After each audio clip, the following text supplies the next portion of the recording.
let me not waste any more time. I'm going to introduce our first speaker, Bill Virtue. He's a practicing dentist in Yadkinville, North Carolina.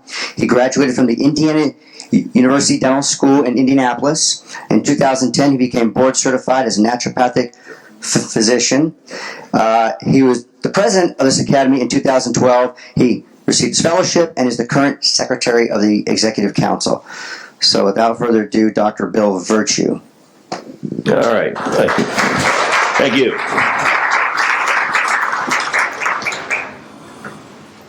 We got an adjustment here. I got to clean up feet. You guys all taped up. Well, while they're getting that together, I'll just say a few things. Joe and I have been doing this for quite a few years. I asked him this morning at breakfast, and I don't know if it was 6 or 7 years, but we've been doing it for a while. And it's, we volunteer to do this. We don't get paid, and we're worth every penny of it. But we really enjoy doing that and have become good friends from it. And we met years ago with a Bob Willis seminar. I don't know if you've ever heard of the coaching program, but that's where we came together and became members of the academy. And as I said here, I've been worked in several different areas for the academy as mentor chairman, and you'll learn more about that later. I was president, and now I am the secretary. So I've kind of held a lot of things. I'm on the executive council and also work with accreditation. So what happens, you'll learn later as you go along and you want to become accredited, which I hope you do, we will interview on the phone and on computer to make sure that you're doing what you should do. So when you go up for accreditation, everything will be in place. Is there any people, a lot of people here already members? Do we have members now? Okay, a handful. Good. How many physicians in here? Okay, good. And dentists? A lot of them. Hygienists? I see. Okay, good. Assistants? There you go. My staff's back there towards the end of the rows, the second row from the back, I think. I've got 2 more coming this afternoon, but we've got Melinda and Terry and Julia and Janie back there. You guys want to wave your hands? I'm doing that not to embarrass you, but if you have questions, Joe's staff's here too. If you have questions, just come up, ask any of us what's going on. We'll be happy to help you with that. Sometimes one of the biggest stumbling blocks in what we're talking about is a paradigm shift from becoming a regular dentist to a holistic or biologic dentist. And that resistance comes from your colleagues. You go back in town and suddenly mercury's a bad thing when it wasn't before. Your staff looking at you like you're crazy. Why did we do this yesterday and we're not doing it today? And your patients will sometimes wonder why the switch? What's going on here? My staff been with me for, well, I've had 2 hygienists retire, and that didn't quit. They retired. And so we have been through it a long time. I think Julia might be. I was wondering, Julia, how long have you been with me? 32? Okay, and Terry? 31. Melinda? And we got the newbie is Janie. How long have you been there? 9. So the good thing is, with this type of business, I take no credit for the longevity of my staff. Trust me, I'm not easy to work with, which I'm sure they'll agree with that. But part of it is, we're working in an industry that's really polluting us with mercury and fluoride. And when you learn how to do these techniques, your life becomes better. You're going to be healthier. And your patients like this. So I can't imagine Julie or Terry, for any reason, or my hygienist, wanting to go into a practice that doesn't practice any mercury safety. I mean, that would be crazy. But at any rate, there's a lot of benefits to this, not just your own health, but like a whole different world of knowledge opens up. So Joe's showing me how to work this thing. You laser vision corner? Yeah, I've been through that. Volume doesn't work. This one doesn't go on. Okay, I'm the least technical guy in the room. There's no volume in the movie. There's no volume what? Yeah, there's no volume on the movies. Yeah. Move it to that hole. Oh, okay, gotcha. So at any rate, we've been doing this for quite a while. I think I've been a member of the Academy for 20 plus years. And I'll explain a little bit of how I got started. But at any rate, sit here open ears. Years ago when we did this, we had a lot of resistance. The mercury issue wasn't what it is today. It's in magazines, newspapers, TV. Everybody knows mercury's not good for us. It's not in our vitamins. It shouldn't be in our water. It shouldn't be in our food. But if for some reason it's been perfectly fine to put it in our mouths. And so it's going to be a paradigm shift. And sometimes it's a real difficult shift to make. And I just want you to sit, hopefully listen as well as you can, ask questions, and just be with an open mind, because what we're going to present to you today is just not our interpretation, our opinions. It's science. And part of what the Academy is all about is show me the science, meaning if you can't prove it, it ain't so. So what we're presenting today is what we find. And I tell you, our website has got more documentation on fluoride and mercury than any place in the world. So if you have any question about any of this, it's all in there. So I invite you to visit that. But at any rate, about to lose the computer here. Wait a minute, I don't have much of a stand here. Sorry, I'm losing stuff up here. I'm going to have to keep a hand. There's nothing to keep the computer from falling down. Anyway, I'm supposed to read this too. Disclaimer, I do not have any financial interest of a product in my talk or any companies offering grant monies or for continuing dental and medical education programs, nor does Joe. So there you go. Nothing like duct tape. Also known as 100-mile-an-hour tape. Keeps those fenders on.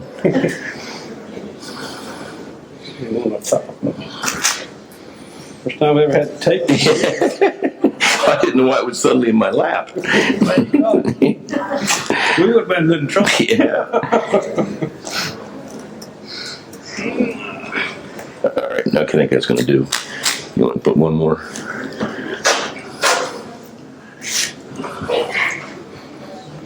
I got to work. Yeah. All right. This is kind of a ratty lectern, really. So, okay, I'll go ahead and start it. I'm not the best guy with this pointer, so we'll just have to work together. The Academy started back in 1984 by, I think it was a dozen members. These are the founding members, and I know Dave Reggiani's here. He was a founding member. Uh-oh. Well, I can see it. Why can't you? Techno support.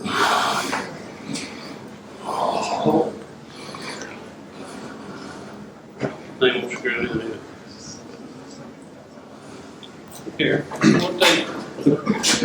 Well, it's equipment malfunction, not a wardrobe malfunction. That's the good news. Leave it up there. Good thing you brought the duct tape, I'll tell you. Want me to tape you up? Yeah, you might need to. Yeah. All right, here we go. Now you can see it.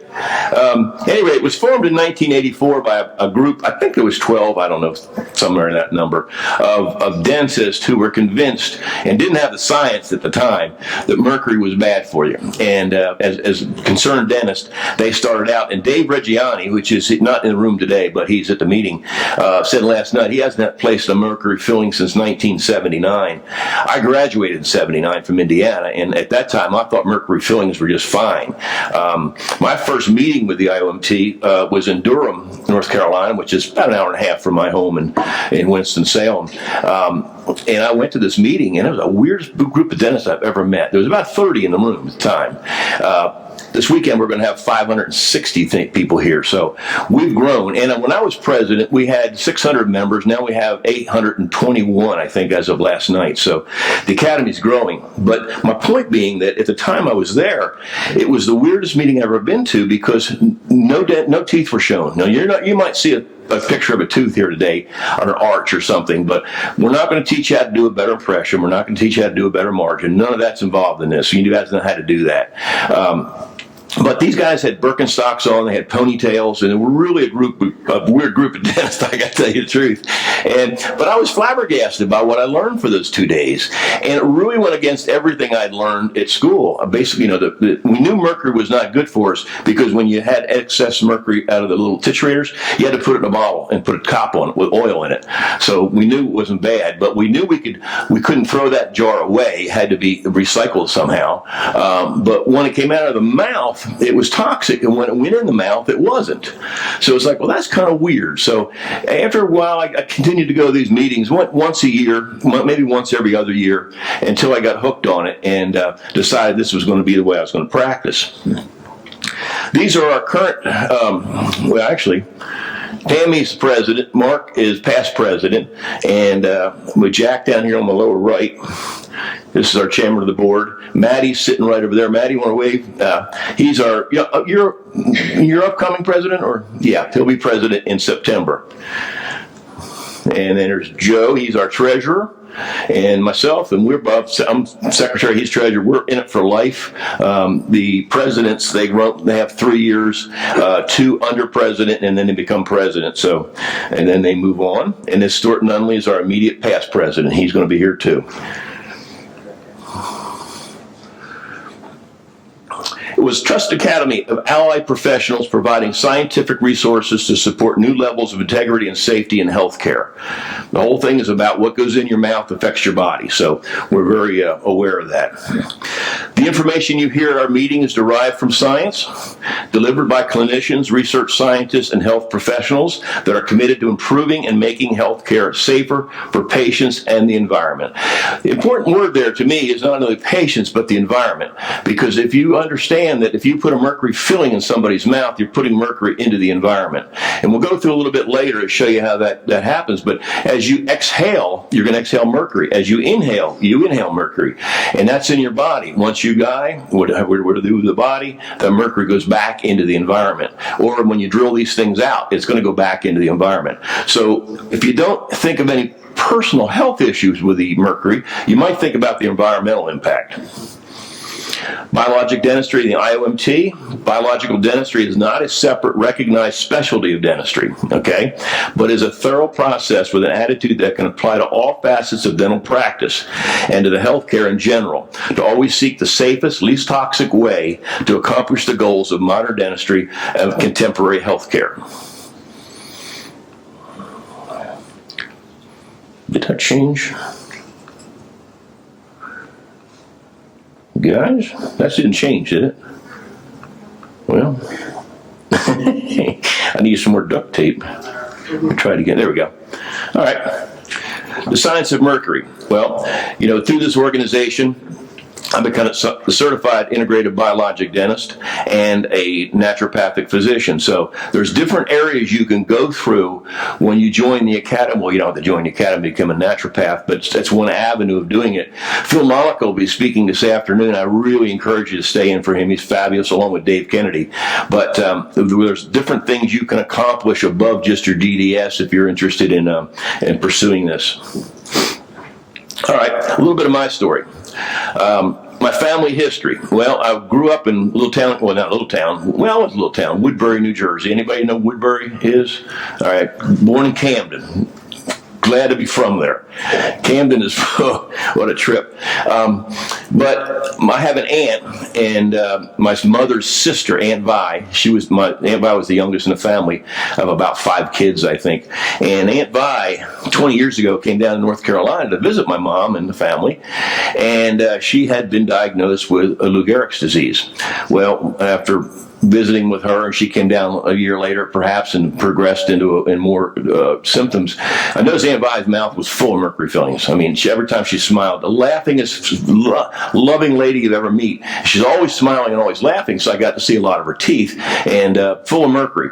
And I got to doing a little research and realized that neuromuscular diseases, Lou Gehrig's, MS, going on and on, have a connection with heavy metals. So I thought, wow. Well, Aunt Vi died, and since then, 3 of my cousins have died of Lou Gehrig's disease. So I realized at that time, either I had to change professions. I used to be a painter getting through dental school and an undergraduate, so I go back to painting, or I better change the way I work. So I changed the way I work. So that got me into where I am today.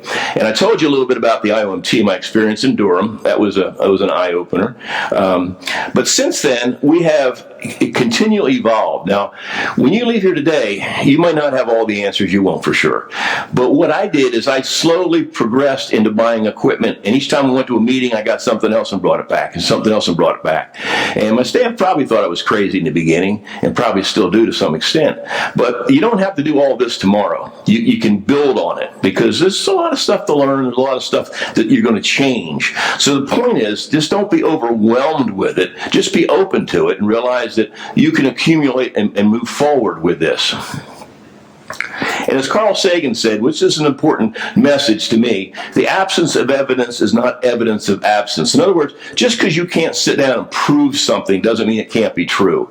And that's usually the argument from the other side that seems to think because you can't directly correlate mercury to MS or Lou Gehrig's, then there isn't a correlation. But there could be, and we believe there is, and the research is showing more and more often that that is the case. If you change the way you look at things, the things you look at change. It's not what you don't know that gets you in trouble. It's what you know for sure that ain't so. I wonder how many Will Rogers, these things are out there. They're amazing. Here's a little film. You hear that? Is mercury toxic? You want me to switch this port, Jim? Yeah, I think he's playing the wrong. Almost up to 50. Nothing.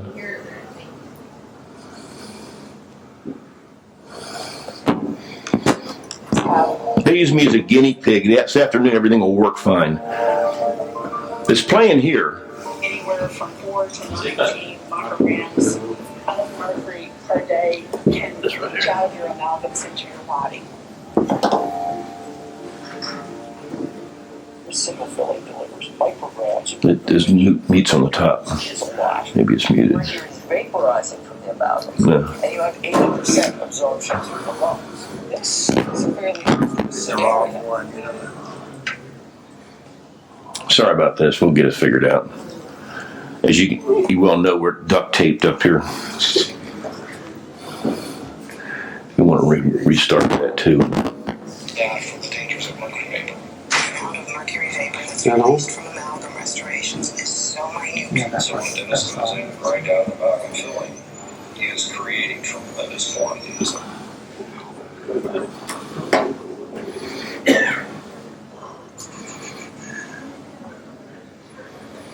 Our issue's gotta be here and that. There's no preferences up here? Pardon? Will there be any preferences? Could be.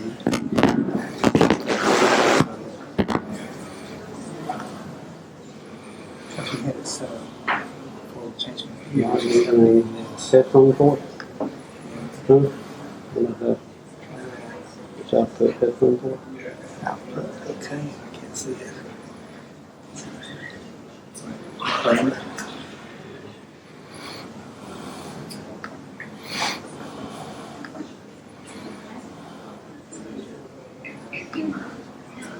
There we go. Just try to tell the chemicals and anything with the two something guy. Is mercury toxic? Elemental mercury is toxic. Silver amalgam fillings, does it contain mercury? It does. Almost up to 50%. Yes. Mercury is a toxic substance. A lot of us have dental amalgams that contain mercury. Anywhere from 4 to 19 micrograms of mercury per day can leach out of your amalgams into your body. Single filling delivers micrograms of mercury, which in mercury terms is a lot. Mercury is vaporizing from the amalgams, and you have 80% absorption through the lungs. This is a fairly dangerous scenario.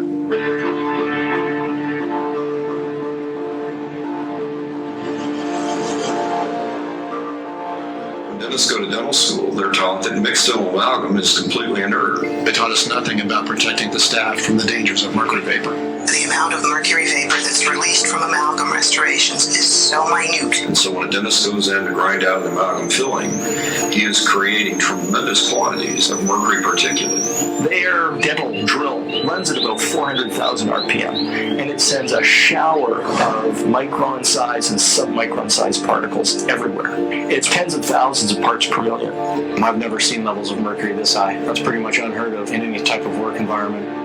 When a woman is pregnant, we hope that she's never exposed to mercury vapor because we know that it can pass the placenta and cause neurological problems in the unborn baby. Everyone working around hazardous chemicals and other toxic substances has a right to know of possible dangers and how to protect themselves. When patients see us dressed like this, there's no way they could believe mercury is safe in their mouths. If you're exposed to mercury, we start seeing much more serious health effects. These health effects would be chronic fatigue, double vision, Couldn't sleep, depression, panic attacks, memory loss, a lowered immune system, loss of vision, chronic headaches. It's both an immediate problem in some individuals and a very long-term problem in others. I started having neurological symptoms. I didn't feel like a human being. and in the deepest part of myself, I thought I was dying. People think you're crazy, and you're not crazy. You have mercury poisoning. They'll evacuate a public building for a broken thermometer, but each one of your amalgam fillings has about the same amount of mercury. 2 schools will be closed tomorrow after a custodian finds a small amount of mercury on the floor of a room at Hickman Mills High School. Now, how much mercury are we talking about? Not very much. About the amount the size of the eraser on this pencil, but school officials explained to us it would only take the amount of mercury about the size of the sharpened end of this pencil to contaminate the entire building. The toxin that can do the effect, you have it placed within inches of your brain. They've never done any safety studies on this product. why is it that the ADA will not tell the public that mercury amalgam is harmful? Frankly, the American Dental Association welcomes new looks at all of the dental restorative materials. The American people are being overtly lied to by the American Dental Association and the dental branch of the Food and Drug Administration.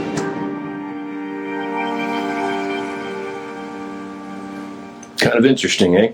I was just informed by Farah that whatever internet problem we had seems to be cured now. So there was a booster or something put on. So hopefully everything on your end will run smoother, and hopefully on my end will run smoother too. All right. History of mercury fillings. Mercury-containing silver paste was invented in Chinese in the 7th century, and it was a combination of copper, tin, and silver shavings. And what they did, mix this and discovered that it did form a paste upon mixing, and then after a while it hardened. They didn't know what to do with it, but it was just something unique. In 1816, Auguste Travaux created the first amalgam filling by combining the elemental mercury with shavings from silver coins. And the interesting thing about that is that he would take the mercury, mix it with the silver. It didn't have tin or copper in it at that time. But the reason that you have half dollars or quarters with ridges on them is so that people could tell whether you shaved the silver off of it or not. It doesn't matter today because there's no silver in our money. But if you knew the edges were taken off that silver quarter or silver half dollar, somebody had been trimming it down. But that's how they started doing that. In 1833, the Krakow brothers migrated from Great Britain. I think they were French, but they came from England to New York and brought amalgam to the United States. So what started was the first amalgam war. And what's interesting about this, it started in 1833 when the brothers came to New York City, and they opened up, I guess, basically a dental clinic, maybe the first clinic, but at least a dental office, and provided mercury fillings or amalgam fillings for their patients. Well, and interesting, it started in a barber shop is what they used to do, because the only thing you could do years and years and years ago was extract teeth. And the only business that had a chair that reclined were barbers. So interestingly enough, that the barbers were usually the original dentist, and mostly what they did was extractions. But they've been placed, amalgam fillings have been placed for 200 years. In the 1850s, the American Society of Dental Surgeons banned the use of mercury fillings because they knew mercury back then was bad for you. Even in 1850 they knew this. So the American Society of Dental Surgeons banned the use of mercury, and so two groups formed. One group out of that was the ADA. And so the pro-mercury faction, the guys, the dentists that thought mercury was fine, went in and formed the ADA. And man is a hatter, we've all heard that term. Well, that was discovered from the felting industry, because they would take mercury chloride and wool and stir and boil this, or at least heat it. I don't think they boiled it. But that mercury vapor would come off of that vat. And these people went mad. They went crazy. So they knew that there was a connection between mercury and Mad Hatter's disease, or mental disease. And in 1941, the U.S. government banned the use of mercury. I don't know what they do for felt today. Maybe they make it in China or something. Alfred Stock, and this is the second amalgam war. So the first one was back a little earlier, and he's a German chemist and pharmacologist in 1926, and recognized that mercury silver fillings were a dangerous source of mercury exposure. In 1931, the German chemist Berinsky documented the daily excretion of mercury in feces and urine after placement of dental mercury. Now, this is 1931. I don't know what kind of testing equipment they had back then, but this was pretty advanced for these guys. And then the controversy lasted for 13 years until World War II broke out. And in Europe, where Alfred Stock and Berinsky were, that's where the World War II began. So there was more important things to worry about at the time than mercury in your fillings. And then more recently, Olympia Pena, when we have Martha, his daughter right here in the front row, in Brazil, and Hal Huggins in the United States. I don't know how many have met Hal Huggins. I met Dr. Pinto. Both wonderful men. Hal Huggins passed away 2 years ago, I guess it was. Great guys, both of them. Matt Hansen was a Swedish neurobiologist in 1982, explained mercury poisoning from dental amalgams. And the IAOMT, as I said, was founded in 1984 by the group of guys I showed you in the beginning of the talk. A goal of producing the science to convince dentists to eliminate mercury. So finally, the IAOMT came together as a group that was going to do the research, collect the information, and present it as, hey, we finally have the proof that we've been talking about. And the controversy continues. Interestingly, the controversy continues, but it's more going through the cosmetic end of it. You know, people want to be pretty. They don't want black fillings in their mouth. They don't want fillings that crack their teeth. So it's kind of taken its place with the reduction of the mercury placement. But the important thing, and Joe will go through this after I talk, is the removal of the mercury. That's when the exposure really comes. So we'll get into that a little bit later. As I mentioned, Albert Stock defined mercury mercurialism. That's a tough one to say. And Berinsky discovered urine and fecal excretion of mercury, so they knew that if you had fillings in your mouth, you were excreting some mercury. Hopefully you were. If you weren't, then you were absorbing it all. And Olympia Pinto in Brazil, and Hal Huggins in America. Matt Hansen in Sweden reviewed objections to dental mercury. Mercury objections. And then 1984, the Academy was founded. A number of countries banned reduced dental mercury. Now, I think it's in Norway, Sweden, one more Scandinavian country. Denmark, thank you. Have banned mercury. Japan no longer teaches mercury fillings in their dental schools. So it's becoming more aware. A lot of it is from the environmental issues. When in Sweden, when they started measuring the excretion of mercury into their water systems, into the rivers and streams and stuff, that's when they really got concerned. Excuse me, grab a little water here. In 2013, UNEP called for a global phase down of mercury, including dental mercury. So people were aware of it. It's nothing new. So they're coming in wanting this kind of work done.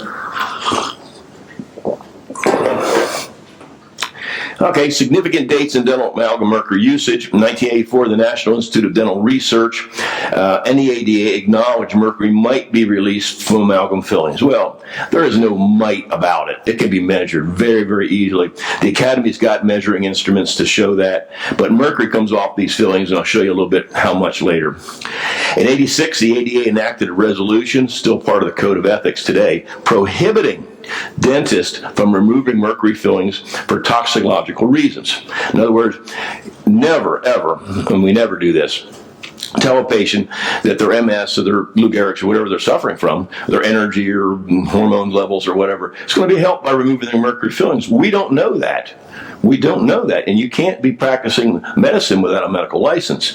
So we don't tell anybody that these are toxicological. They come in knowing that.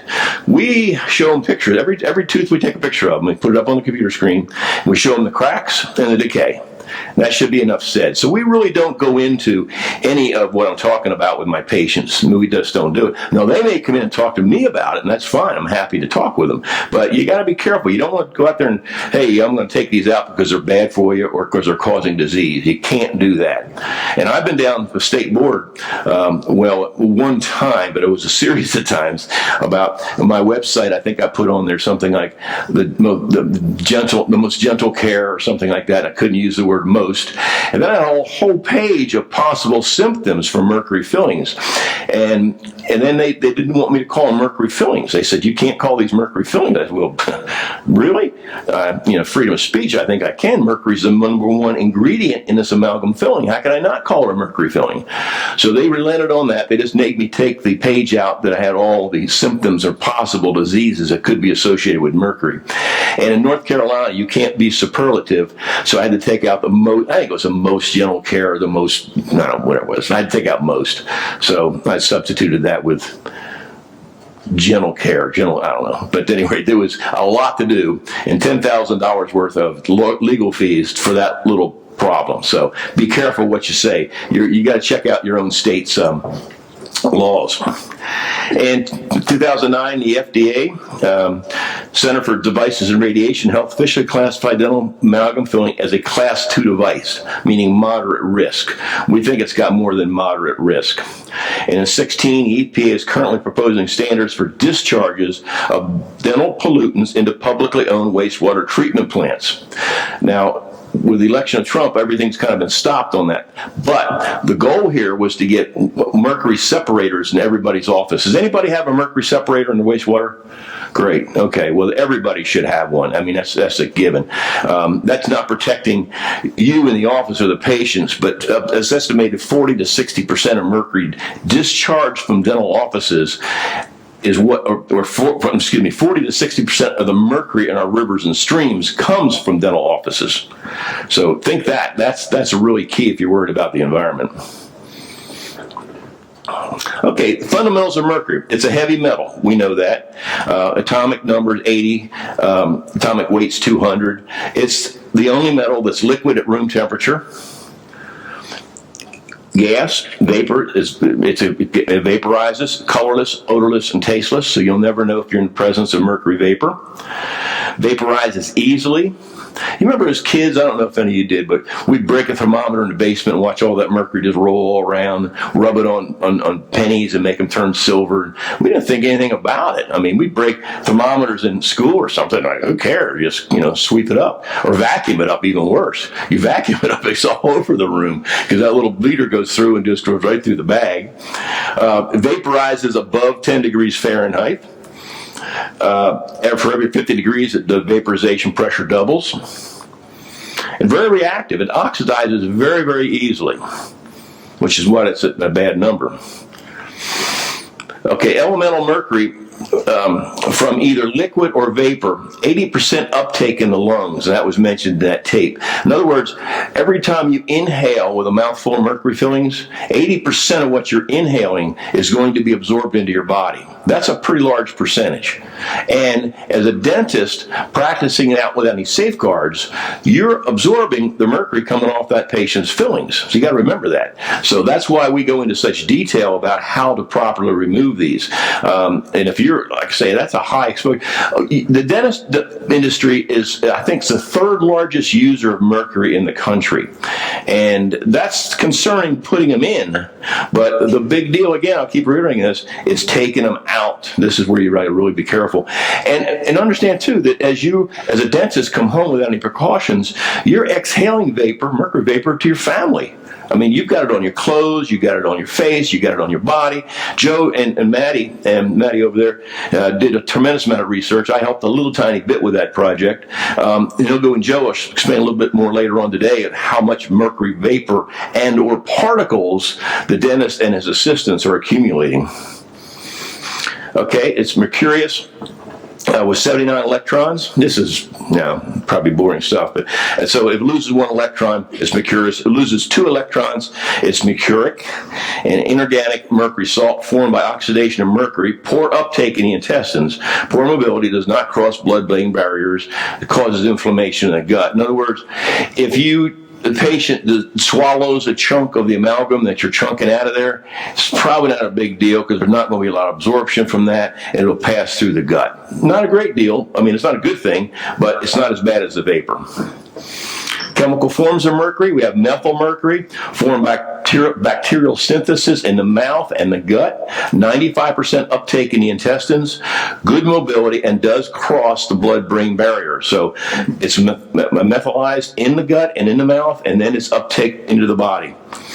Ethyl mercury, thimerosal, is a preservative in synthetic form, which is antimicrobial in vaccines, 100% absorption across the blood-brain barrier, and breaks down into elemental mercury. Now, you all heard the controversy over vaccines, and some of us believe the vaccines with mercury are really bad actors and shouldn't be used.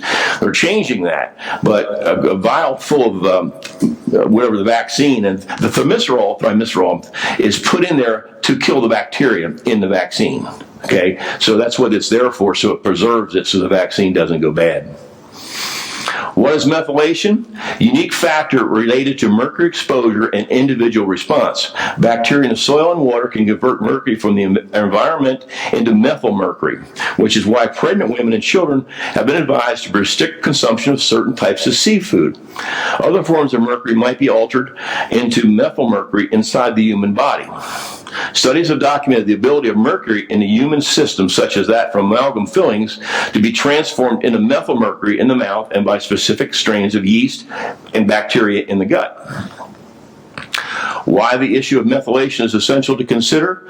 Because humans are exposed to inorganic mercury from dental amalgams, food, and industrial pollutants. Potential mercury methylation by the human gut microbiome would have tremendous health implications. Role of selenium. Now, that's the strongest affinity for mercury. Second is probably thiol groups, which are sulfur groups, but selenium is the strongest affinity for mercury. If mercury binds to selenium before it enters the body, it will be less toxic, as in fish mercury. You know, if you eat fish that has mercury in it, if it's bound tightly to selenium, which fish have a lot of, you're not going to get a great deal of absorption from that. But you're going to absorb some. If mercury binds to selenium after it enters the body, it will be more difficult to remove because it's going to be attached to that selenium, and getting that complex out is more difficult. All right, selenium is an antioxidant, okay, which is very important for our bodies, which binds oxygen and protects against the free radical damage from certain chemicals that can cause cancer. Fish are high in selenium. I said that. Mercury binds to selenium, which provides protection to the fish, so the fish aren't dying from mercury poisoning because it's attached to the selenium, and makes the selenium-bound mercury harder for humans to absorb. Mercury in fish has already reacted with proteins and other protective molecules. Excuse me. The mercury bound to the selenium is not as toxic as an equal amount of the pure equivalent. Fish bound mercury to selenium, which is a stronger bond than the sulfhydryl or thiol groups, which I mentioned. So it's bound very tightly to selenium and pretty darn tightly to the thiol groups, which your body's full of. Mercury forms covalent bonds with sulfur. More than 99% of enzymes contain sulfur groups that mercury has a strong affinity to.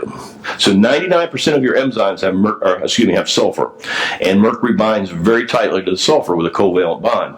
Mercury will bind to sulfur groups and disrupt the function of enzymes. Many of these sulfur-containing groups have detoxification functions. So once the mercury binds with the sulfur, the enzyme no longer works for detoxification. So you're losing there too. Mercury's affinity for sulfur forms of covalent bond is with sulfur more than 99%. Wait a minute, I didn't change, did it? Yes, it did. 99% of enzymes contain sulfur groups that mercury has a strong affinity. Mercury will bind to sulfur groups and disrupt the function of the enzyme. Mercury has affinity for methionine? Okay, I didn't read that. Mercury has an affinity for methionine, cysteine, cysteine. When mercury binds to an enzyme, the enzyme no longer functions. All right, relative toxicity. Okay, we all heard lead is really bad for us, right? Well, next to plutonium, mercury is the most dangerous substance we're going to deal with, and we don't deal a whole lot with plutonium. Hopefully you don't. So you got a list of the bad actors. Mercury number 1, cadmium 2, arsenic 3, thallium 4, and here's lead way down the list. Even though we know arsenic is a terrible, terrible poison, it's not as poisonous as mercury. And here we are putting this stuff in people's mouths and removing it without any concern. That's pretty wild. And the old idea that, oh, it's locked in those silver fillings, don't worry about it. We know it's not. You can measure it coming off, and I'll show you this in a minute. This is a Newsweek article years ago, actually, and we all knew that lead was bad. They took it out of paint. They took it out of gasoline. So it was a big deal. Lead's toxic. We can't have it. Big controversy back then, too. I used to be a painter back in undergraduate school and graduate and dental school, and I was working in the paint business when lead came out of it. And we just thought, oh, my God, you can't take lead out of paint. That's terrible. It just won't happen. Kind of like, remember having to wear rubber gloves for the first time? We can't do dentistry with rubber gloves. I mean, there's no way you can do that. You know, you'd like to tell that to a surgeon. You can't do surgery with rubber gloves. They'd probably laugh at you. And here's heavy metal synergy. What happens when you combine the lethal dose of mercury with a lethal dose of lead? You get 100 times more toxic when you combine the two. Current exposures matter. It's all about the synergy. You may not be able to read that graph very well, but the exposure to other metals and chemicals can also influence how a person responds to mercury, and it upsets the porphyrin balance. The Poison in Your Teeth by Tom McGuire, who will be here. I encourage you to go to the exhibitors, and particularly Tom, he's a good guy. Mercury is the most poisonous, non-radioactive, naturally occurring substance on the planet. I'll repeat that. Mercury is the most poisonous, non-radioactive, naturally occurring substance on the planet. Plutonium is radioactive and is more poisonous. There is no safe or harmless level of mercury. Just one atom of mercury is harmful to the body. There's no safe level. Amalgam films continuously release poisonous mercury vapor the entire time they're in the mouth. Any form of stimulation that heats an amalgam filling will increase the release of mercury vapors. Some more from Tom. Mercury fillings are the single greatest source of mercury exposure. And that's with food, water, air, everything. The mercury fillings are the greatest source of mercury exposure. The first exposure to mercury from mercury fillings can occur at the moment of conception. Remember, this passes the blood-brain barrier, goes right through mercury. And mercury passes through the placenta to the fetus and through breast milk to the nursing baby. In our office, if a mom is pregnant or if a mom is nursing, we do not remove mercury fillings. Now, in certain situations, we'll have them go ahead and pump and put milk aside and then go ahead and remove it if we have to. But if a mom comes in with a broken filling, we'll do something temporary until she is no longer pregnant or nursing. Chronic mercury poisoning can directly and indirectly contribute to and increase the risk and severity of every known disease and health issue. Hey, Kim. Okay, number of mercury atoms in a microgram. I find this interesting. Unit of measure, 1 ounce, all right? 1 ounce is 28 grams, so you guys got to memorize all this. And 1 gram is 1,000 milligrams, okay? 1 milligram is 1,000 micrograms. Now, here's the interesting thing, right? Whoops, sorry, wrong button. Hold on. Okay, got it back. I'm getting better at this.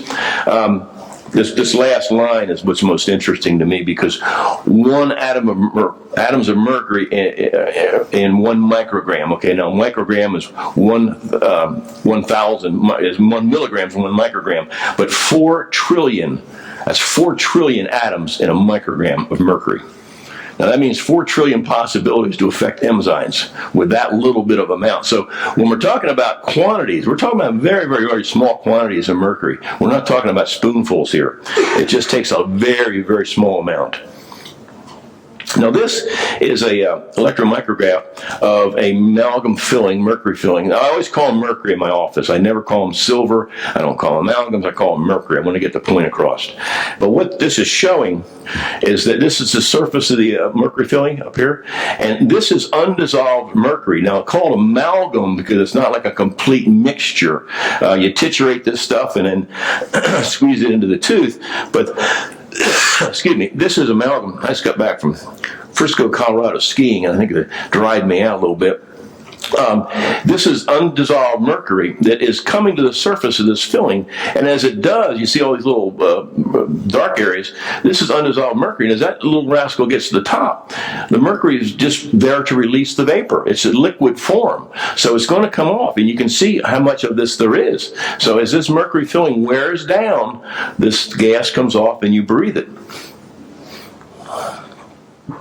Amalgam mercury fillings are often referred to as silver fillings. Like I said, we never do that. Comprised of 50% mercury and a 50% combination of silver, copper, tin, and zinc, and each manufacturer has their own little formula for it. Tin and zinc are in there to stop expansion, which we all know, and that's the thing I hit on in my office, is look at the crack in that tooth. How do you think that happened? And explain to them that, I think it's a mercury filling expands 9 times more than tooth structure. So hot coffee, it's going to expand. Ice cream is going to contract. That expansion and contraction cracks the tooth. And also we've got, I think, what's called creep, which is the lifetime expansion of that mercury filling. We've all seen buccal pits where the mercury is kind of like outside the tooth. It looks like a ½ inch, but that's from that creep, which constantly occurs. And if that's in, like you can see here, if that's contained within that tooth, excuse me for this, I'm not the world's best clicker. All right. If that is contained within that tooth, something's got to give, and it's going to be a cusp, and you'll see cracks, and that's what we show our patients. So to get around this health issue, which I certainly agree with, but without trying to tell them that, hey, this is causing these conditions, we just show, look at this, look at these fractures, and always decay. I don't think I've ever taken a mercury filling out hasn't had decay under it, but the fracture issue is what we deal mostly with. And created by a mixture process referred to as titration. We all been through that. A major region of biological dentistry is needed. Chemistry and the FDA tell us when combining many components, the compound should be named best on the largest ingredient. Okay, cornflakes, corn. And with a mercury filling, it's mercury. So why can't you call them mercury fillings? We do. It's a mercury filling. And here's dispersalloys. That's an old, I was in, weren't we, Maddie, using dispersalloy in Indiana? Yeah, okay. Every time I see this slide, I go, boy, that brings me back to the operatory where we had 60 chairs in there, Maddie. Yeah, Maddie and I and Jack Carr went back to Indiana a couple of years ago after Thanksgiving trying to, the school of Indiana was going to build a new school. And so we went back there with a mercury analyzer and some slides and to talk to the dean. Jack Carr, our chairman of the board, used to be roommates with the dean at Indiana now, who used to be at Carolina. So we went back there thinking, and I had some old buddies that were now teaching at the school, and thinking, well, we're going to go back there, and since we know these guys, they trust us, they're going to really believe it. They were very, very kind. They listened to us, and that was about all that happened. But we were going from the OSHA point of view, which, I hate to get off topic, but I got to say, we have an OSHA lady come into our office every year and make sure we're updated with our little labels and all that goofy crap. And, we've never, thank God, touch wood somewhere, that's where it is, we've never had a violation. But I asked her, I said, what are you guys doing with mercury? And she looks at me like, what's mercury? If you went into a light bulb making fluorescent lights, OSHA would be all over you controlling mercury release. If you went into a company that makes the thermostats on your wall with mercury, they'd be all over you. With dentistry, they don't care. They absolutely don't care how poisoned us as employees are. I'm incorporated, so I'm an employee of my corporation. There's just no concern whatsoever for it. And they look at you like, what are you talking about? That should be something they'd be talking. And why isn't the government protecting us? Is an amazing thing. But at any rate, so be it. But anyway, back to the slide. Dispersalloy. This is their disclaimer. Not to be used in expectant mothers, children 6 and under, proximal or closal contact to dissimilar metals, in patients with severe renal deficiency, in patients with known allergies to amalgam, which mercury, I think, there's been studies that show it's anywhere from 10 to 30% of the population is allergic to mercury. For retrograde or endodontic filling material, that's a bad one. You got mercury shoved up in your bone. That's nice. Try getting that out. as a filling material for cast crowns. In other words, how many times have you taken off an old crown and somebody's left mercury into there? Happens all the time. Dental school, we were taught not to do that because of the electrical effect. But we see it all the time, and we've known it for years not to do it. So safety, the SDS, they changed the name of that thing. It used to be what, MSDs or something? Yeah. What's that?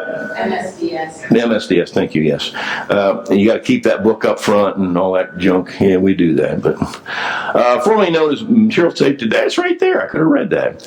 Are required by OSHA to protect workers by supplying them with the most crucial facts about the hazardous materials at their job site, including the physical properties of the material, proper storage and handling, known health risks, and essential emergency procedures. Manufacturer of amalgam fillings must create these information sheets. Okay.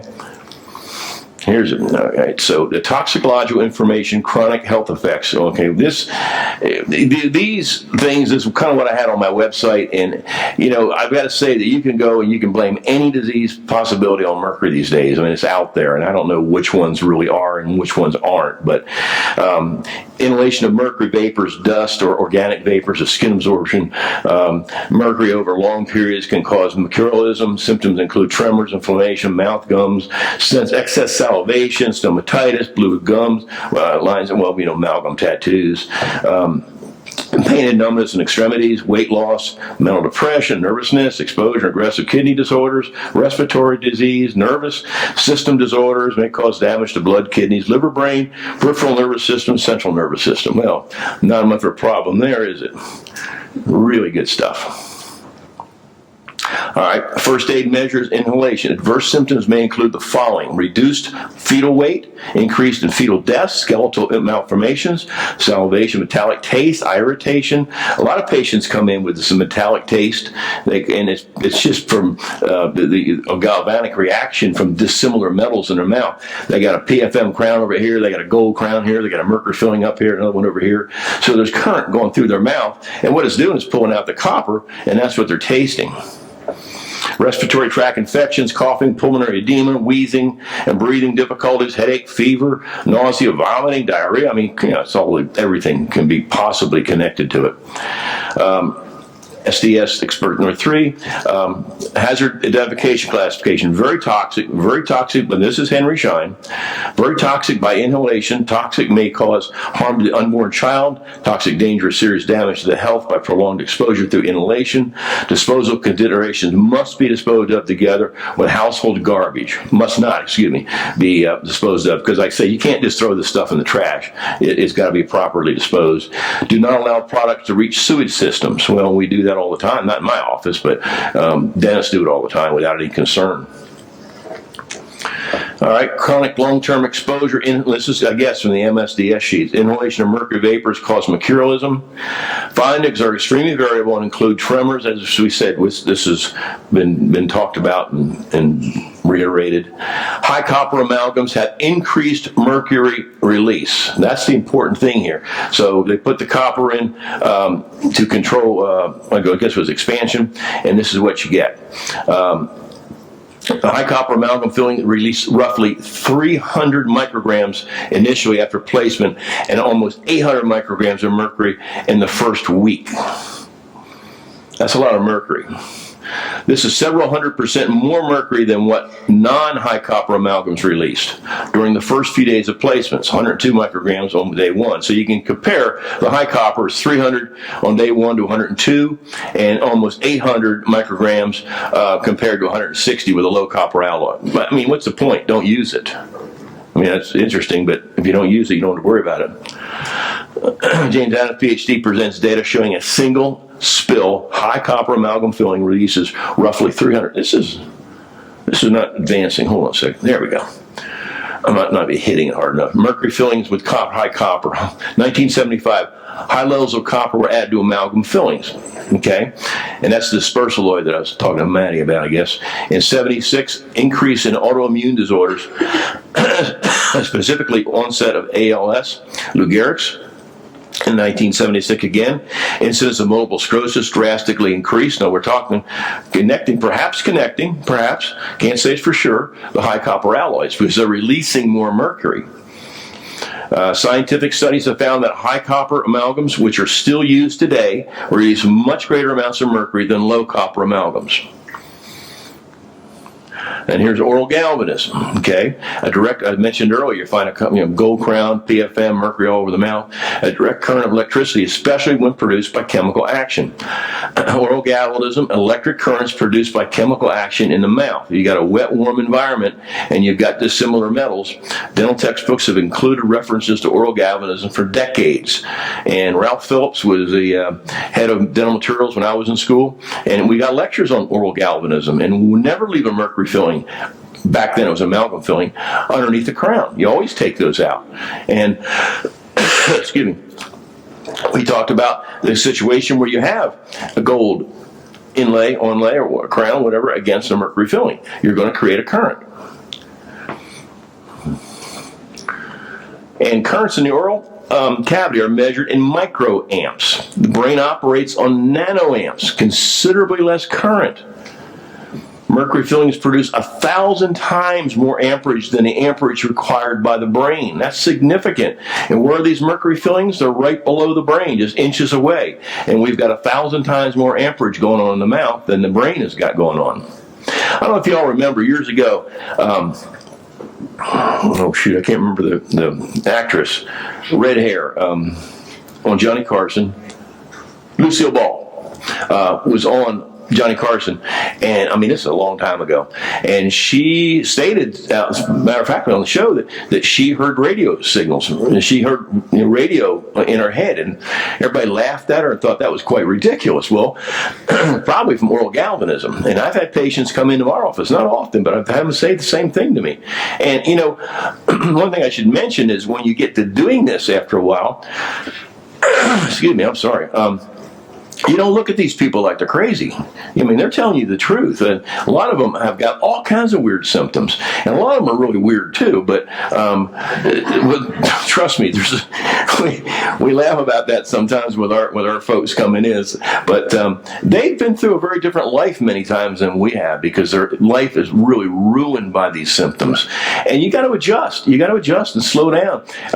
Janie, as she usually takes our new patients, and she'll be in there with an hour and a half, 2 hours with a patient. Now, I'm not in there that long, but she will be getting the pictures and the x-rays. But you got to take time to sit down and talk with these people, because they do have a story.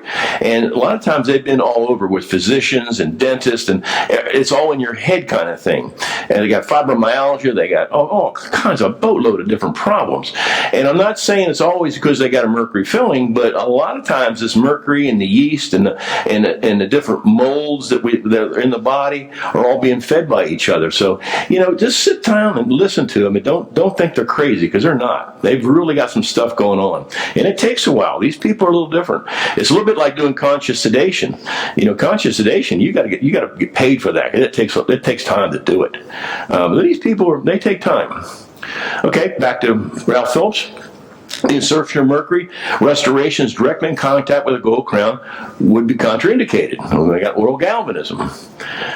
Mercury in tooth roots and in jaw bones, 4-fold increase in the amount of mercury per gram of tissue weight of dentin when a gold crown is placed over an mercury filling. In other words, an endodontically treated tooth with a retrograde mercury filling and a gold crown on it is going to have significant more increase in mercury.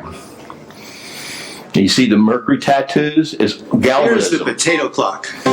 It's a science project toy that is meant to show the power of combining metals to create electricity. We'll use it today to show the power of combining metals in a person's mouth to create a potato clock in your head.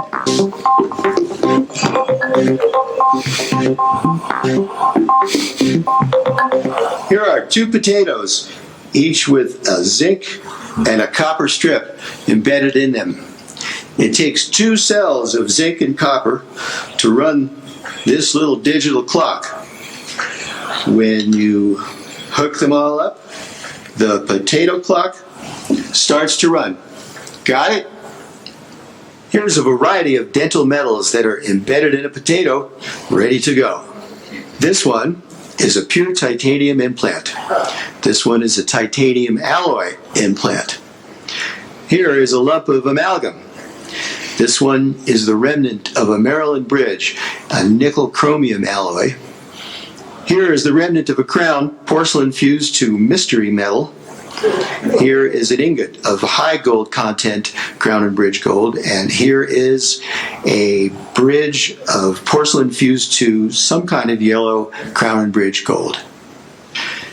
Here is one copper and zinc cell, and here is another potato with the variety of dental metals that we just described embedded into it. Let's see what happens when we hook them up. Here is a pure titanium implant, and here is some gold. We get a potato clock. Yes, we are. Here's another gold alloy, and it is lighting up. A mystery gold alloy, and there we go. We get the contact. Here is a titanium alloy implant versus yellow gold, and that lights up the potato clock. Here's some crown and bridge gold. Here's a white gold alloy. And here's some amalgam. And you'll notice that the two electronegative metals do not light up the potato clock. Here is a remnant of a Maryland bridge, a nickel chromium alloy, and that lights up the potato clock. And gold, and the white gold. There we go. What about amalgam? Here is a lump of amalgam. What does that do with a pure gold alloy? It's the potato clock. Your crown and bridge gold, a white gold alloy. What about titanium alloy versus amalgam? No. Two electronegative metals. We dentists pick metals for people's dental restorations on the basis of their mechanical properties and their durability, but we rarely take into account the electrical properties of the metals. This little demonstration shows how by randomly selecting metals for people's dental restorations, it's the equivalent of creating a potato clock in their heads. That was Dr. Steve Carl. We lost him about a year ago. Great guy, really, really smart guy. He's done a lot for the Academy, a tremendous amount for our website, and we'll miss that guy forever. All right, here's a little graph that'll help you understand the absorption or the release of mercury. These studies were done several years ago, excuse me. But the point is, it's not so much how long ago they were done, and also the testing techniques were very different. I'd like to see these studies redone, but some of them have been. I'll show you a graph later. But this is measuring someone's, and there's several different patients here, without chewing. They got mercury fillings, and what they're doing is analyzing how much mercury is coming off of their fillings just by sitting there without grinding, without brushing, without drinking hot coffee, or without chewing. And as you can see, they vary a little bit. One is way up here, and the others are down here. Could have been that this person had a lot more mercury in their mouth than these people. I don't know why the variation, but you can just note there is, without chewing, unstimulated. Now this is stimulated. Let's just look at this one graph here because it's easier to see. This is, 13.1 if we went back. Unstimulated, it's 1.7.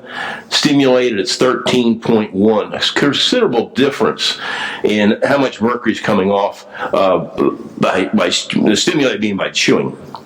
Another study, unstimulated, this is mercury released per day in micrograms, and unstimulated, as you can see, it's 30.4 when we chew. And this is the daily dose. You're getting 226 micrograms of mercury per day. So as you can see, as you chew, as you brush your teeth, as you grind, as you clench, mercury vapor is coming off these much more than it would be if you just had your mouth open. But it's coming off regardless. Now this is a little graph that shows they had the patient chewing gum for 30 minutes with mercury fillings in her mouth. Again, these studies, you can go, well, how many fillings do they have? How big were they? Well, I don't know. We don't know. It's the important point is you can see this graph. And what it does, it ramps up. The patient starts chewing here, stops chewing there. And look how long it takes for that mercury to stop coming off that, not stop, but slow down, coming off that tooth. We're looking at over an hour, and the mercury vapor is still coming off faster than it would be unstimulated. Mercury vapor inhalation inhibits binding of guanosine triphosphate to tubulin in rats, similar to a molecular lesion of Alzheimer's disease brains. This is done by Haley. Dental silver tooth fillings, a source of mercury exposure revealed by whole body image. We'll show you this. And whole body image of this distribution of mercury release from dental fillings into monkey tissues. We'll show you this in a minute. Okay, this is Dr. Vinnie Murray did this study in Calgary years ago, and what he did, he took a sheep and did a full body scan after he placed amalgam fillings in the sheep's mouth and then left the fillings in there for 29 days. Now what he did, and this is not, radioactive amount of mercury does not occur in nature. You can't find radioactive in nature, so he made an isotope of mercury that was radioactive, and they made the mixture with the silver and the copper and all that, and made the amalgam fillings, placed it in the teeth, and then what you can see here, after 28 days, he sacrificed the animal. Sorry, I did that again. These buttons are too close together, my thumb's too big. But what you can see here is where the mercury is being concentrated from these fillings in the teeth. And you can see, it says stomach. I can't see that from here. I guess they've got two stomachs, or maybe three, here, here, and here. It's also concentrated in the kidneys, which B, which is up here in the sheep, and then D, you can see, is the liver. So you got a high concentration in the liver and the stomach after 28 days, and some in the kidneys. Now that's pretty interesting. Where is this mercury going in our bodies? Well, to the brain, to the liver, to the kidneys, and into the gut, and into the rest of the body. So you've got, again, another display of this. You've got the kidneys, the liver, and then the stomachs. I don't know how many stomachs he's got, but he's got more than one apparently. And again, you can see the concentrations. Uh-oh, guys. Display up top. Say what? Display up top. Hit display? Play. Play. Hmm?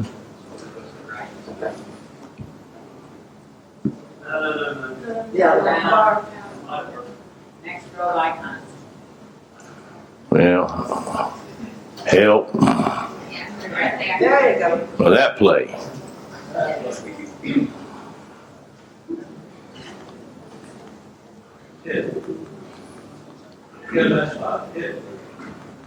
Well, it's just going up and down. It's not advancing, obviously. I didn't break it. I was just pushing a button. That's why I have him. This is why I can't go play golf. This is why I have him around. What'd you do? I'm not telling. See, that's what happened. People come in and fix these things. They don't tell me how they do it. So how am I supposed to learn? He just does that to make me look bad. All right. So they did that with monkeys. The argument was the sheep don't chew like human beings do. They chew in, I guess, some kind of different way. I don't know. But so it was up in arms. The ADA decided, hey, this is bogus. We're not sheep. We're human beings. So they repeated the study. Again, it's doing the same thing. If you show me how I've done it. I can't hear you, Joe. Well, just got one button here. So they repeated the study with monkeys, and I'll show you in a minute. And this time I'm going to watch what you're doing. So I should stay up here. Let's use those buttons. Okay.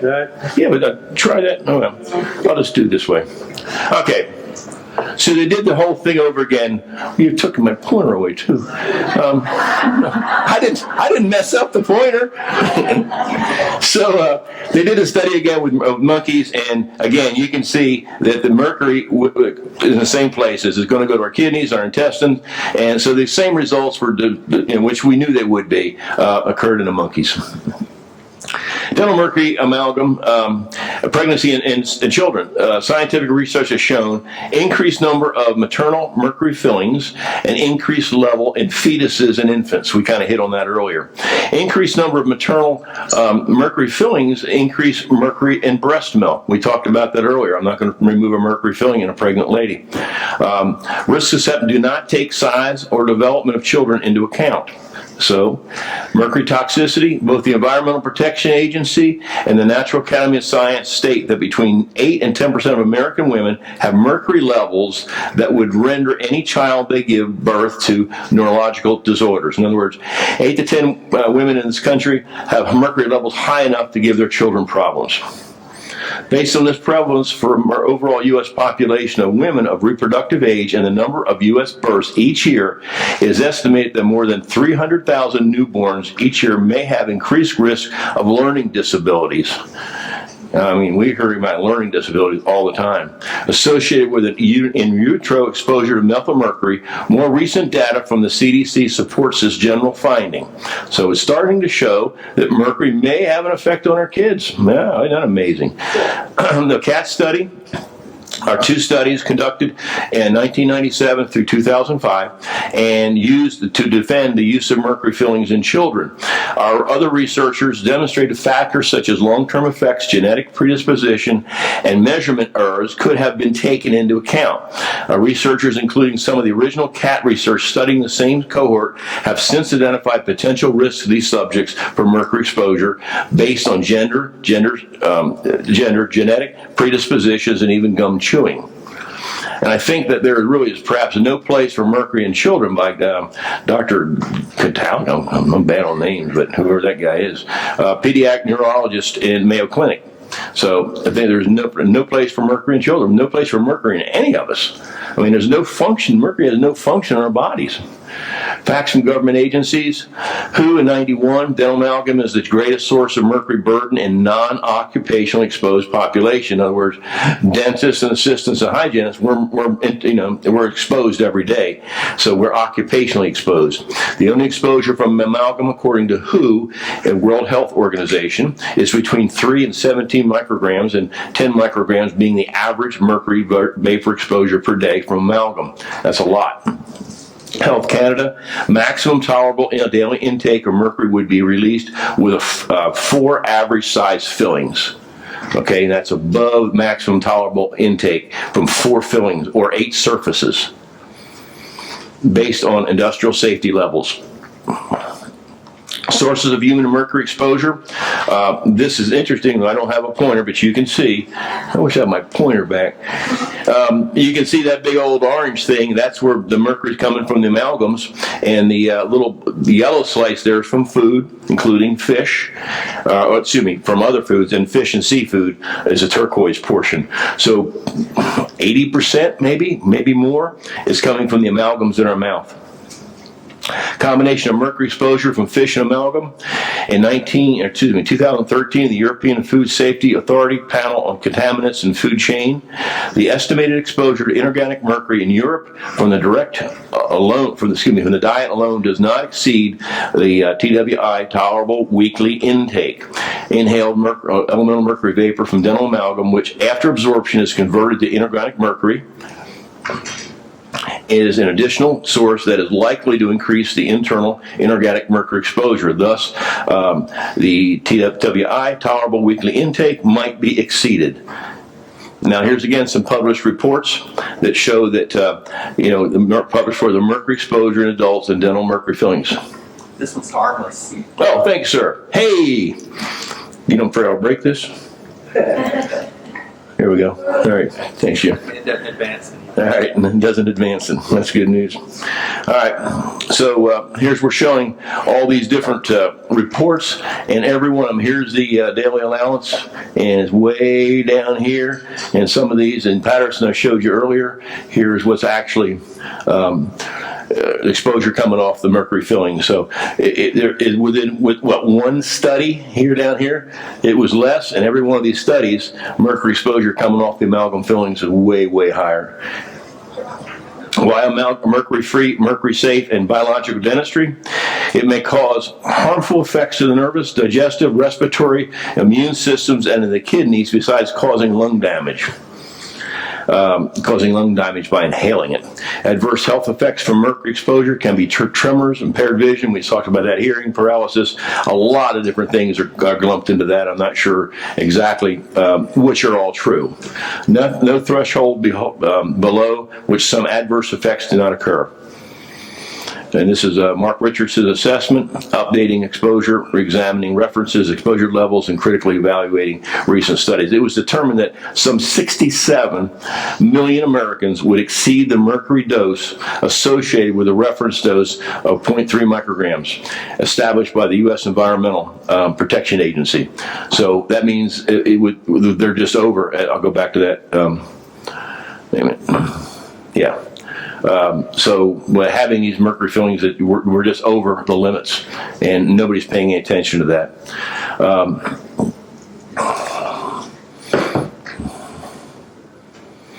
Okay, this is done by Pernundy. He's a University, Ohio State University, I think it is.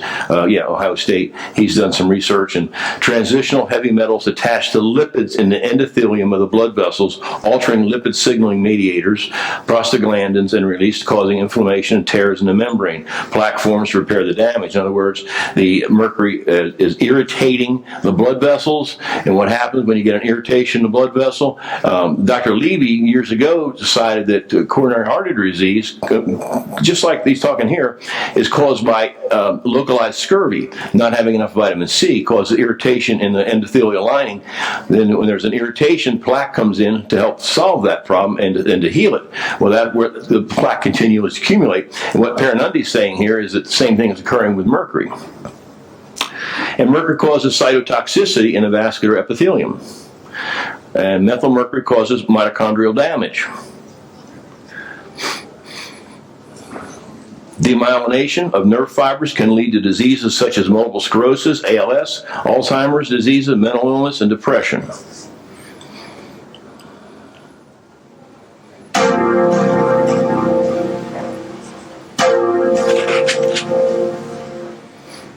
How mercury causes brain neuron degeneration.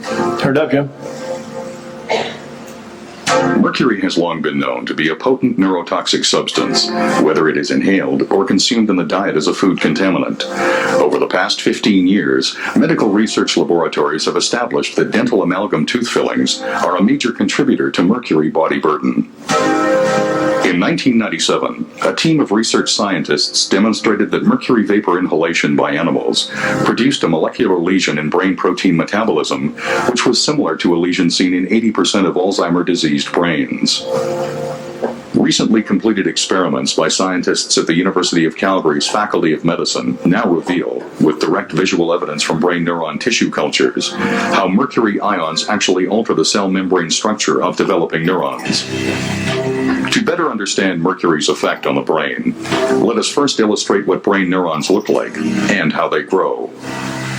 In this animation, we see 3 brain neurons growing in a tissue culture, each with a central cell body and numerous neurite processes. At the end of each neurite is a growth cone where structural proteins are assembled to form the cell membrane. 2 principal proteins involved in growth cone function are actin, which is responsible for the pulsating motion seen here, and tubulin, a major structural component of the neurite membrane. During normal cell growth, tubulin molecules link together end to end to form microtubules, which surround neurofibrils, another structural protein component of the neuronal axon. Shown here is the neurite of a live neuron isolated from snail brain tissue, displaying linear growth due to growth cone activity. It is important to note that growth cones in all animal species, ranging from snails to humans, have identical structural and behavioral characteristics and use proteins of virtually identical composition.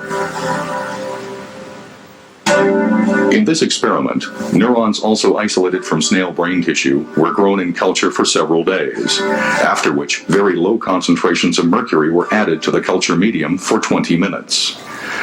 Over the next 30 minutes, the neurite membrane underwent rapid degeneration, leaving behind the denuded neurofibrils seen here.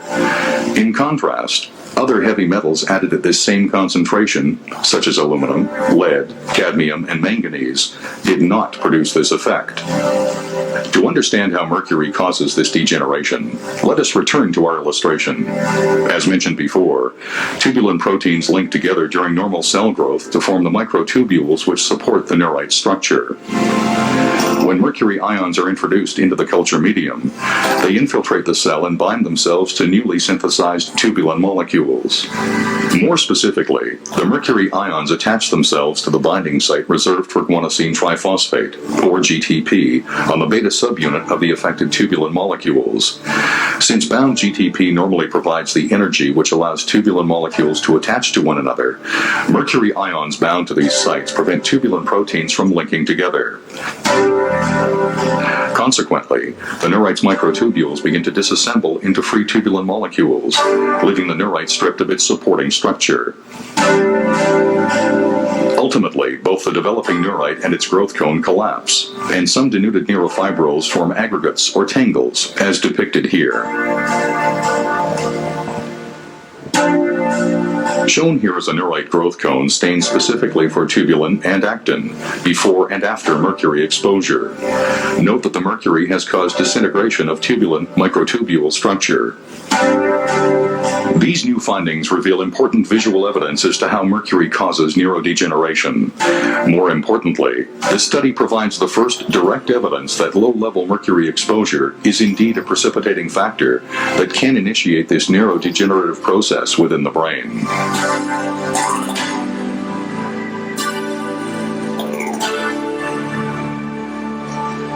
Pretty interesting. Is anybody warm in here? Am I the only one? All right. I was hoping I'd get a bunch of hands that went up. But... All right.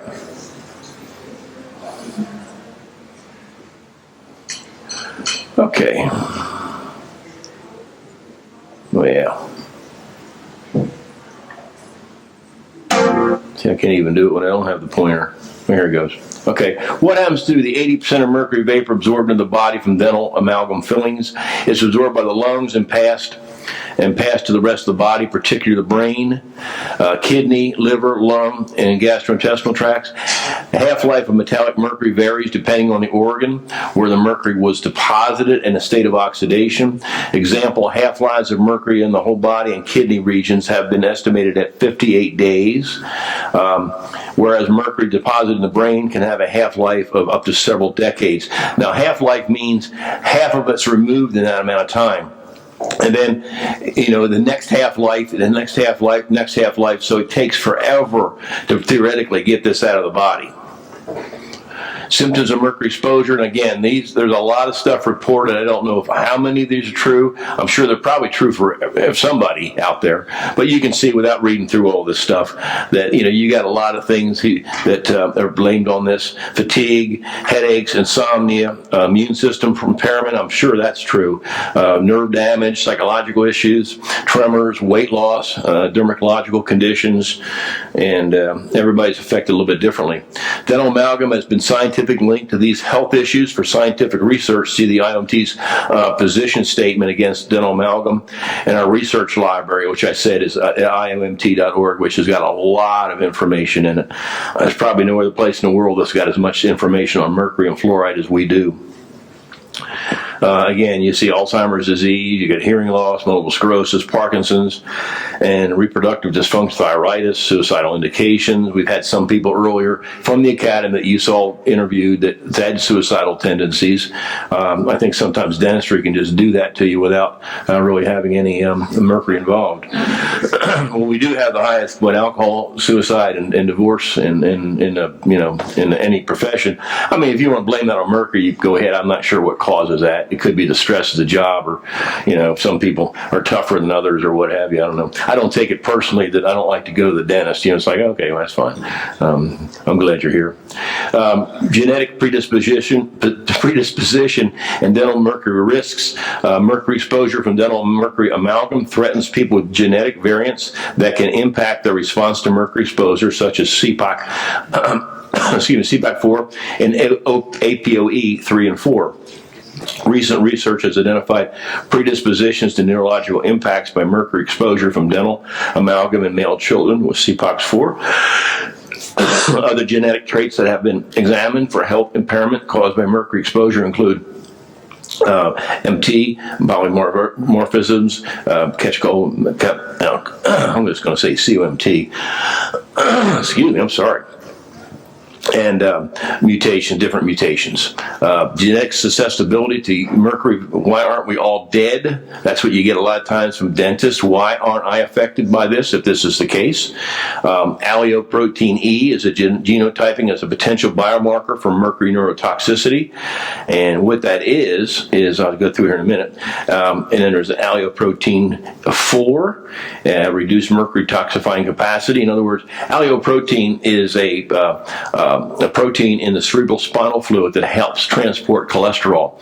And there's three different kinds. There's APO2, 3, and 4. If you're 2, you got 2 cysteines. If you're 3, you got a cysteine and an arginine. And if you're 4, you got 2 arginines. Now, you can be genetically typed to see what you are. I don't personally want to know, but what it helps us to know is who's going to be affected with mercury poisoning. You may or may not be. If you're a 2, you're in great shape. If you're 4, you're probably going to retain most of the mercury. Oh, thank you, sir. Is that vodka? No, go ahead. Shoot. Okay.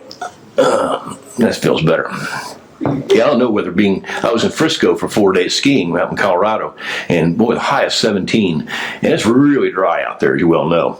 And I came back with a little bit of cough, just right in there somewhere. So anyway, go back here. APO2's greatest mercury detoxing capacity. So if a person is APO2, that means that the likelihood of them retaining mercury is a lot less than it is if they're APO4, because the sulfur molecule, the cysteine, the 2 cysteine molecules on the APO2 allow that mercury to attach and be taken out of the body. A lot of times I'll come in, people will go, well, I had a hair test and I don't have any mercury. Well, that's not necessarily good, because that means the body isn't secreting the mercury out. It's retaining it, and if you're retaining it, that's not good. Doesn't mean you've got mercury, but it just means it's not coming out of the body. Low hair mercury in autistic children. Autistic children routinely check low for hair mercury because they're not secreting it. Maybe they're APO4s and they're just retaining the mercury. And the mercury comes not from necessarily their teeth, but from their mom's teeth.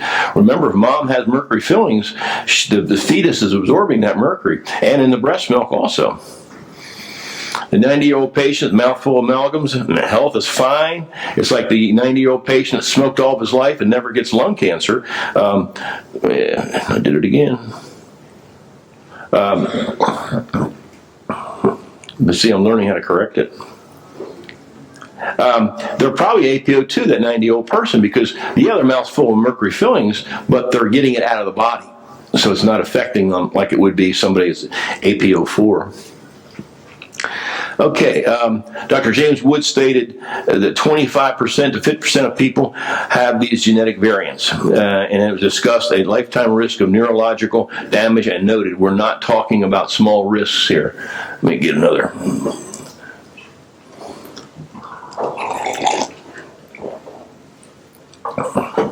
Approximately 21 million Americans are likely allergic to mercury. Metal allergies are known to be on the rise. Most dental patients are not tested for mercury allergies.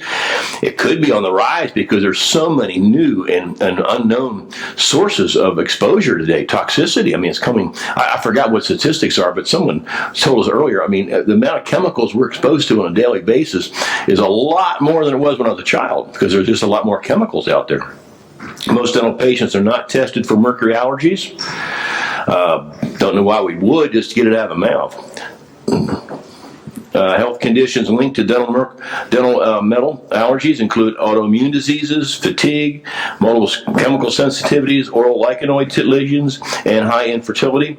A number of patients with health conditions linked to dental metal allergies improve or recover after being removed. Well, there's the responses from removing mercury fillings. Mercury is a time-dose relationship. Amalgam is not stable, it's a battery. It's got dissimilar metals within the mercury filling. So that's a battery in itself. People respond in 1 of 5 ways. No health changes, seen that.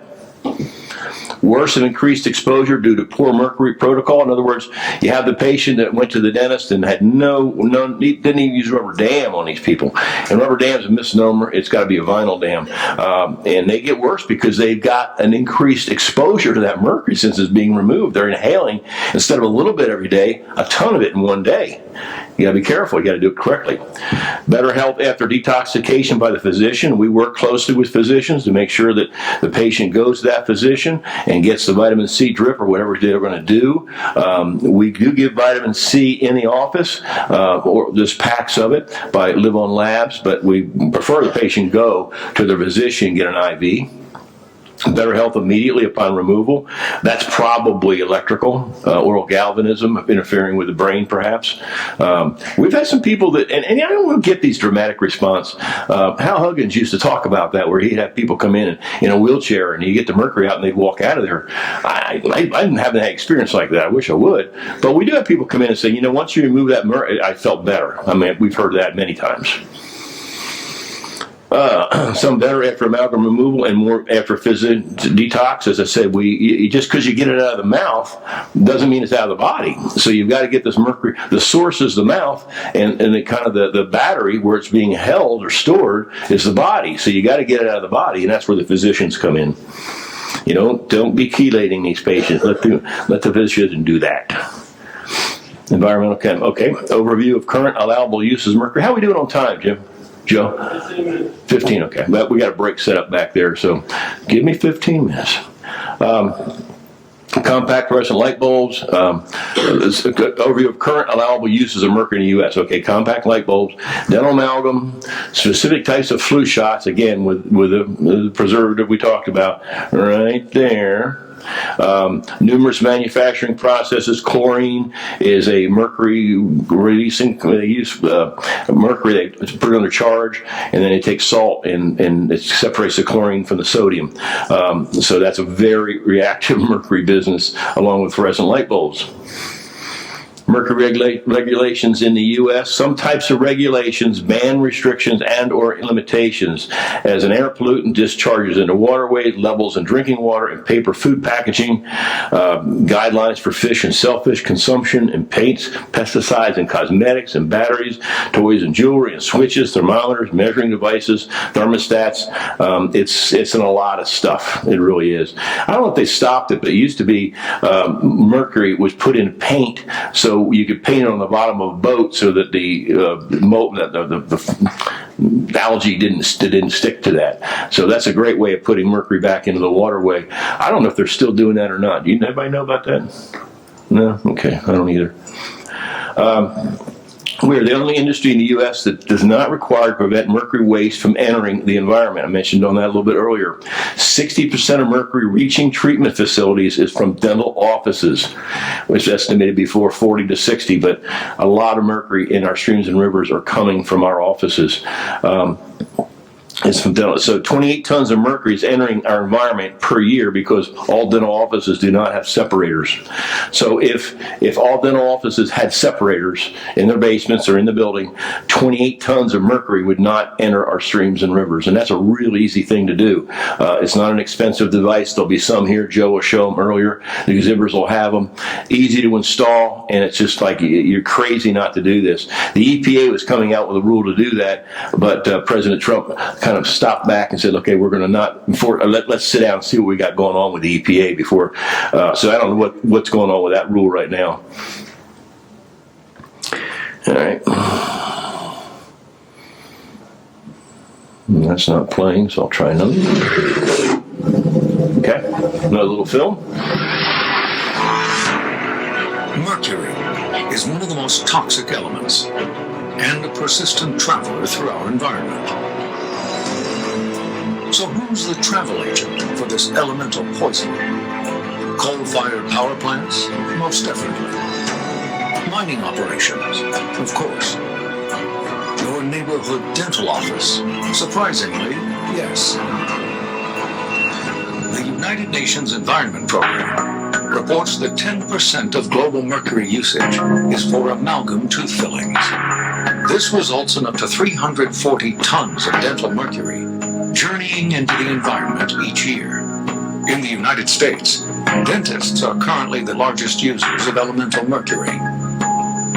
This accounts for roughly 32 tons of mercury used yearly to place amalgam restorations, otherwise known as silver fillings. Although the number of amalgams placed has decreased over the last few decades, dentists still use amalgam without precautions, so the threat of mercury exposure continues. Dental mercury travels many pathways on its journey back into the environment. It starts when a dentist receives pre-capsulated dental amalgam. In each capsule, up to 900 milligrams of elemental mercury is separated from the other alloys. To make the final product, the capsule is vigorously shaken in a triturator to thoroughly mix all the elements. Occupational safety concerns arise because this heats the mercury, creating thousands of micrograms of mercury vapor, which are released upon opening the capsule. The used amalgam capsule still contains a small amount of mercury, so the ADA recommends the capsules be stored in an airtight container and collected by a hazardous waste company. Unfortunately, the majority of dentists toss the capsules into the trash. This mercury-contaminated trash will eventually travel to a landfill, where the mercury will continue its trek down into the soil. Back at the dental office, the freshly mixed amalgam is placed into the tooth. The dentist then carves away any excess material. While patients swallow some amalgam waste, most is suctioned out and flows through a filtration system. But this system only captures a small percent of the larger pieces. The vast majority of much smaller pieces escape into the wastewater. A similar scenario plays out when dentists replace amalgam fillings. Many dentists clean out their filtration systems by dumping the captured mercury-tainted sludge down the drain. A study funded by the ADA estimated that amalgam fillings contribute up to 50% of the mercury found in wastewater. This contaminated water then flows to publicly owned water treatment plants.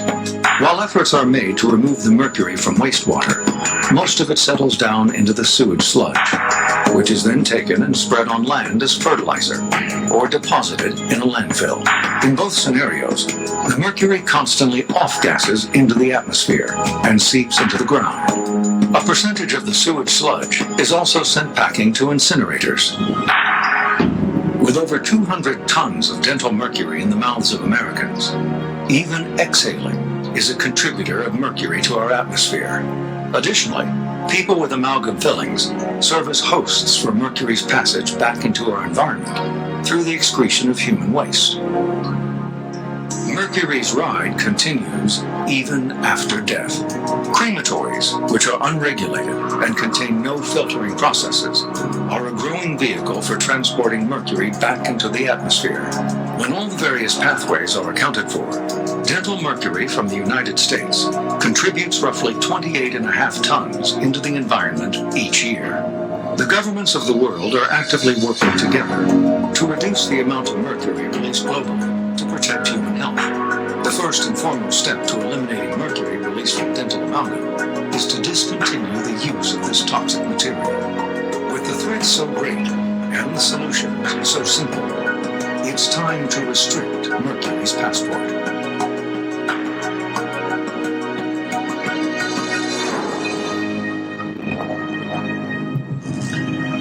That was done by Randall Moore, who works for the Academy. He's a quite remarkable guy. Matt, is he going to be here I know we talked about it. No? Okay. At any rate, we give thanks to Randall for that.